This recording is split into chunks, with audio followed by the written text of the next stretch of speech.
potential comes down, the calcium enters the synaptic knob, neurotransmitter, which in this case is acetylcholine, is released. It crosses the synaptic cleft, binds to acetylcholine-gated receptors. That receptor is a cation channel, so some potassium goes out, but mostly sodium comes in. And so this is what we call the end plate potential, and this is where we're at now in the muscle fiber. Are we ready to talk about an action potential? Action potentials in muscles happen just like action potentials in neurons, with the exception that they're not going in one direction away. They're going both directions away. So this muscle fiber is extending both directions away from this motor end plate, and the action potential is going to go both ways, so that we can contract from both sides. We'll pull on that both tendons and move a bone. So all down the rest of our sarcolemma then and T-tubules. Is everybody really good on this? Because I need to erase at least some of it. So, all down our sarcolemma and T-tubules then, we have voltage-gated potassium and voltage-gated sodium channels. So we can conduct an action potential down all of the rest of the sarcolemma and T-tubules. And that's this stage we call excitation-contraction coupling. And it gets that name because it's what's going to couple the actual contraction of a muscle to this event right here. And it takes time to do it.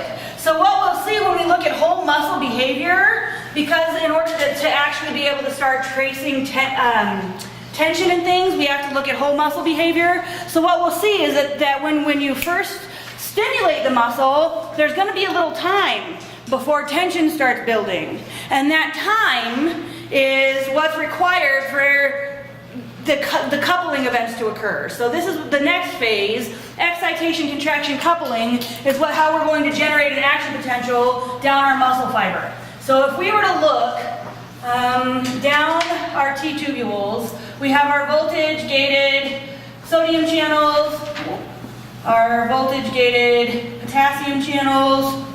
They're all down our sarcolemma as well, so they're just continuing all the way down. So these are voltage-gated sodium channels and our voltage-gated potassium channels. So I probably should have done this a different color. Because these are voltage-gated channels. So here, the motor end plate is the only place we find our ligand-gated channels. And here, down the sarcolemma and T-tubules, I have my voltage-gated sodium channels and my voltage-gated potassium channels. So they're just doing what voltage-gated channels do in an action potential. What do voltage-gated sodium channels do in an action potential?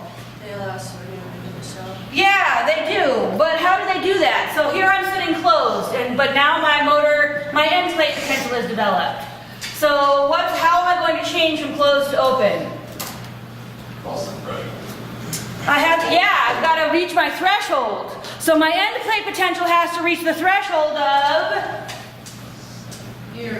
negative 55 millivolts. Sorry, I was asking what's going to cause it to open. Oh. So the actual, so this is like a repeat of what we already learned about action potentials, but you should know it now. So you should still be able to describe it in full detail. So when our motor end plate, it generates that end plate potential, as long as we reach negative 55 millivolts, then we're going to shoot our action potential, because that's our threshold. And then as soon as those channels open, they have no choice but to behave the way they do, and the action potential is self-propagating because of that behavior.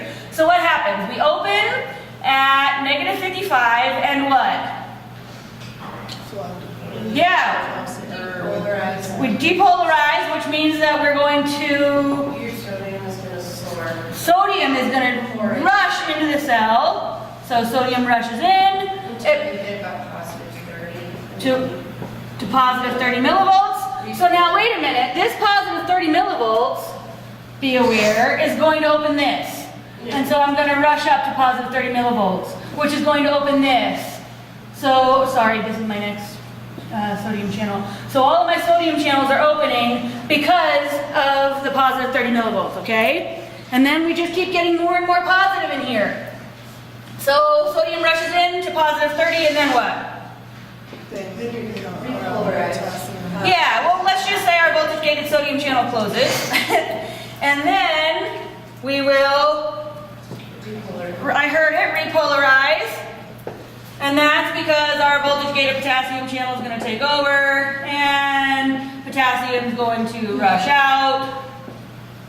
And so we'll just leave it at that. We're going to follow depolarization followed by repolarization. When we get down here, down these T tubules, so here's this blue part right here is my T tubule. Right next to it, inside the cell, I've got my, does anybody remember the names of these things? They're cisterns, terminal cisterns of, I heard it, SR, which stands for sarcoplasmic reticulum. So we've got our 1, 2, 3 parts of a triad, 2 terminal cisterns, and our 1 T tubule. And so if we look in here then, the channels that we have here are voltage-gated calcium channels. And in here I've got a whole bunch of calcium floating around in the sarcoplasmic reticulum. So it's not out in the sarcoplasm interacting with anything, but it's still in high intracellular concentration. This organelle is a specialized organelle that's doing that, storing high intracellular calcium. Because just like when calcium goes up here and stuff happens, when calcium comes out here, stuff happens. So this is the coupling of this to contraction, is getting that calcium out here so stuff can happen. So my action potential comes down my sarcolemma and down my T tubules. The depolarizing swing opens my voltage-gated calcium channels, and then calcium rushes into the sarcoplasm. So if I had to come up with steps for excitation-contraction coupling, what I would say is 1, the end plate potential stimulates opening of voltage-gated channels in the sarcolemma. 2, the depolarization, and then I'll just put in parentheses repolarization, spreads down my sarcolemma into my T tubules.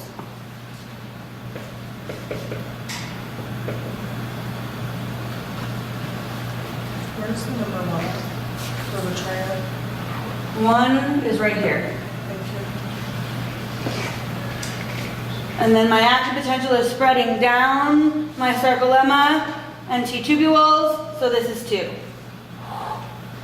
3, so coming down here is 2 here.